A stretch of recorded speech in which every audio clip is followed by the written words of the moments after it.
Ето сега започваме подготовка за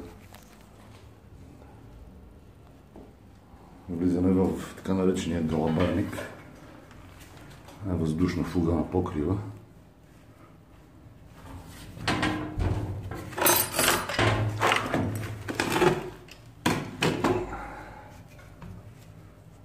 И тук ще вкараме цялата система. След малко продължаваме.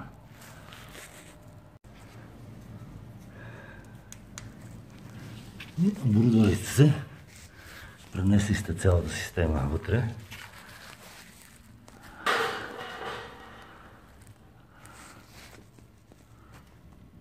Чисто както обикновено. Слагате си маска задължително и фенерче, за да има смисъл цялата работа. И вода, защото вътре е жега. И се шмугвате. Кой как му удобно, някой с крака напред, други с глава. След малко продължаваме. Ето, вече сме вътре.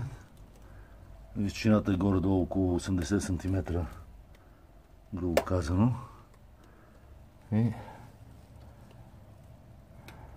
цялата система трябва да пренесем покрай асансьорното и под тези тръби тук, натам, нараво и да излезне през дупките, което ще стане след мъничко. Минали сме завоя. Сега ще прехвърлям железата. Горе-долу 10 на минути да прехвърлиш всичко. Там имаше една кутия кафяво Виктори, после ще я покажем, което сме забравили. Тук става промушване такива плетеници. И някой път се намира такова хоп, гнезденце, някакво без пиленца, без нищо. Явно оттам има някаква схема. Да. И сега трябва да ги изкараме през тия две дупки там. Така, вече сме почти на място. Там беше гнезденцето. Тук има една тръба, където пуска зловонна миризма от въздуховодите в тоалетните. И хоп! Трябва да изкараме тук през тези отвори, които сочат навън. И са над балконите. Така, започваме. И общо взето това се получава.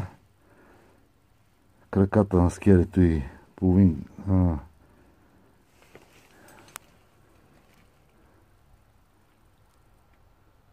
тюнебек. Изкарваш навън към 1,10 м горе-долу.